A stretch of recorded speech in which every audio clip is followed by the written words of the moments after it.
Good morning, everybody. I'm really pleased to be here today. I think I was the first or one of the first postdoctoral fellows for the WCC, so it's really exciting for me to be back here today with a lot of people who I've worked with both here at Rollins, and well, everyone was here at Rollins at some point, but those who have moved on and those who I continue to work with here.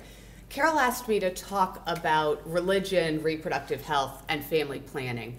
And given my 10-minute time limit, which I'm going to try really hard to stick to, I'm going to take a fairly high-level approach on this idea and how it has informed my research and where I see it generally in the field. Let's do it that way.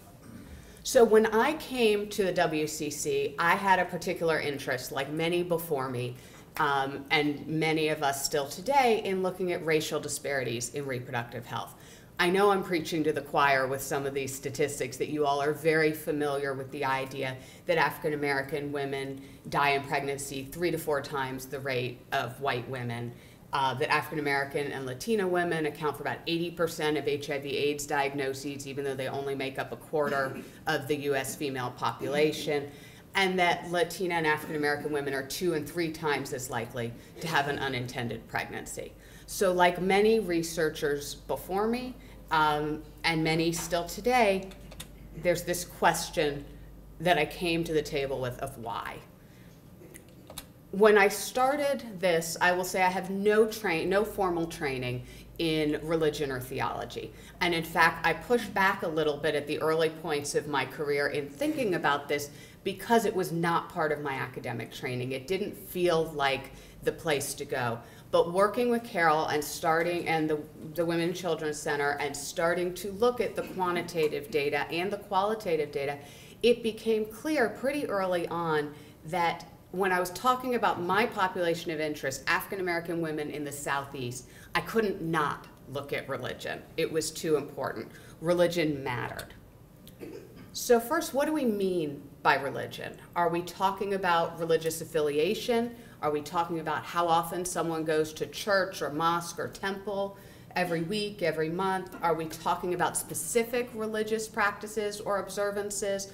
Or are we talking more holistically about the social capital that people who identify as religiously affiliated have from those affiliations? So yes, we're talking about all of those things in different pieces and in different ways, depending on what we're looking at. Whoops, I got 2 of mine coming up at once, but that's all right.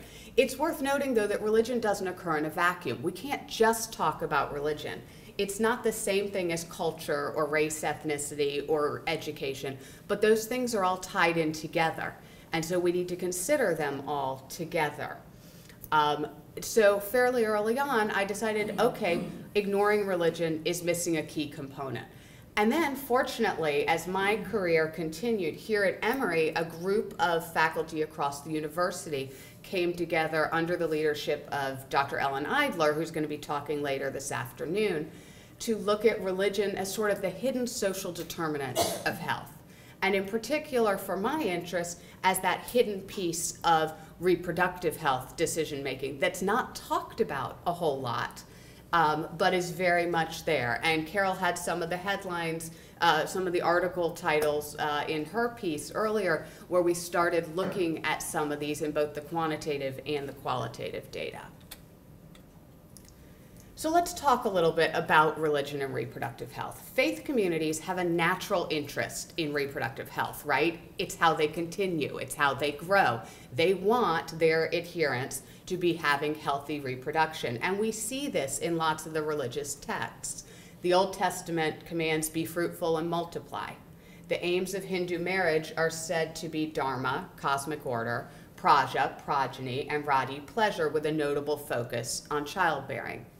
And in Islam, the Prophet, peace be unto him, is reported to have said, marry the one who is loving and fertile, for I will be proud of your great numbers before the nations. We see this as a central focus of religions.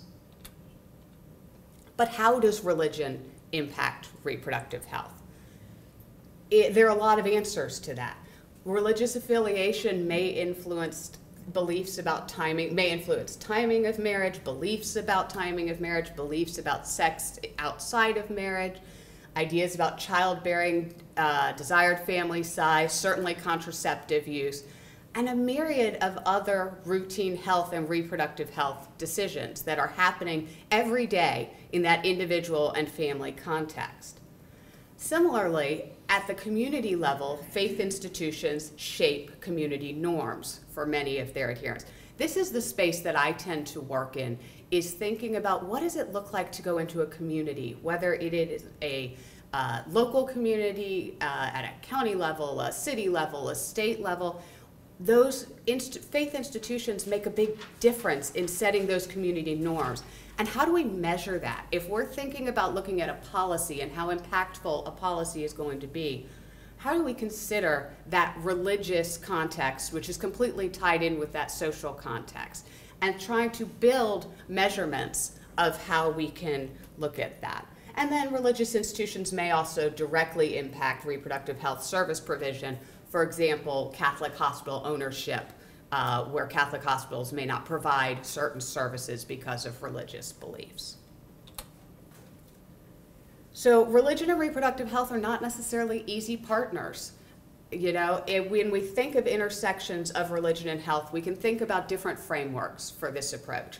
We can think about religion as health, which is this individual idea of understanding the impact of religion on a patient. It's a more medical kind of individual model.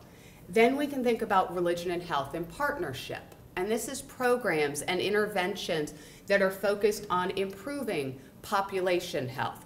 If you think of public health generally, you may think of programs where you have nutrition and fitness kind of programs that you see coming out of local churches.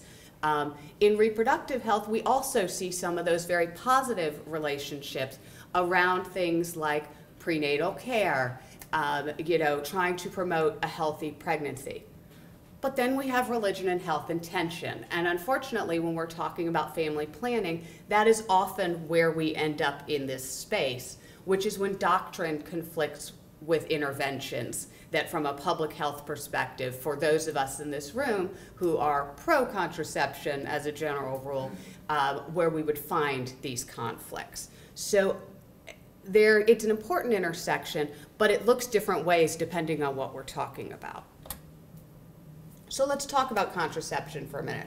Again, I know I'm preaching to the choir with this slide. We know that the ability to control fertility is widely recognized as a right and critical to women and family health. We know that contraception is also closely linked to STI and HIV prevention, and we know that there are real economic and social consequences when women don't have access to contraception. So in light of all these really well-recognized health benefits of family planning and contraception, and in light of the natural interest of religious groups in promoting healthy procreation, how do religions approach issues of family planning? Well, the short answer is there is no short answer, right? There is no one answer to that question. This slide is showing an overview of some religious doctrine, institutional policies on contraception. Without going into all of it, if we look just at the top under Christianity, you'll notice that the Roman Catholic Church, for example, is on the most restrictive end, forbidding all artificial means of contraception. And similarly, the Greek Orthodox Archdiocese defines abstinence as the only acceptable method of contraception. Then you have denominations like the Southern Baptist Church who support the use of some forms of contraception by married couples as long as they prevent conception from taking place rather than destroying a fertilized egg or preventing implantation. And then you have many more denominations that support the full range of contraceptive options. Similarly, if we go down to Judaism, Reform and conservative Jews tend to support the full range of contraceptive options, whereas Orthodox and Hasidic Jews generally permit contraception only in cases to preserve the woman's health or if they are currently nursing.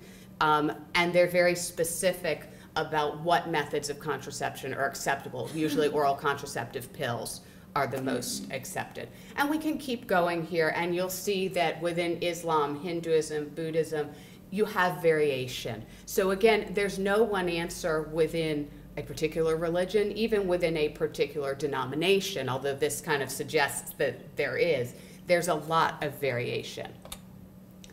There's also a difference between doctrine and actual usage, right? We know from studies of the National Survey of Family Growth that generally religion is not a significant predictor of any contraceptive use.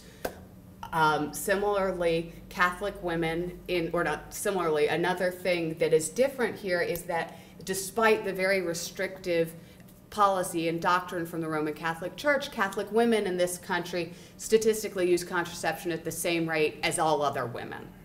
But we do see differences in contraceptive preferences. Protestant women are more likely than Catholics to use highly effective contraceptives. Evangelicals are more likely to rely on sterilization. Why? There are two sets of hypotheses. One are doctrine-based, that this truly comes out of the doctrine of the religious group, and so we see that as a natural growth from that. The other is more of a characteristic hypothesis, that it's truly driven by the underlying demographics of the group rather than the doctrine. We haven't necessarily proven that it's one or the other. We know that it's there and we see those preferences. Data on non-Christian groups is particularly hard to find because of small sample sizes to be able to extrapolate, but you can see here that fertility patterns suggest that Jews, Hindus, and Buddhists may be more likely to use more effective contraceptive methods. So my takeaway in this short presentation is you already know that reproductive health and family planning decisions are complicated. So is religion. But religion is also alive and well in the United States. The majority of women of childbearing age report a religious affiliation, they report regular attendance at religious services, and that religion is important in their daily lives. And so when we think about the influences on important issues of health, and including reproductive health and family planning, we're missing something if we're not considering religion. So how does religion influence reproductive health? I would love to be able to say that this religious affiliation draws this line and we have this clean pathway for how many times you attend religious services. We don't have that. Even in the years that we've been studying this here at Emory and elsewhere, we know it matters. We can't necessarily untangle yet all of those pathways, and that's the piece that we are still working on. It's a very active area of study. But it matters. And so as you are hearing the other presentations today, as you're going back to your own work and reading other things in the literature, I hope that you will continue to consider, is religion a piece that we should be thinking about? Whether it's a quantitative variable, whether it's being looked at qualitatively. Sometimes it's positive, sometimes it's negative, but it matters. Thank you.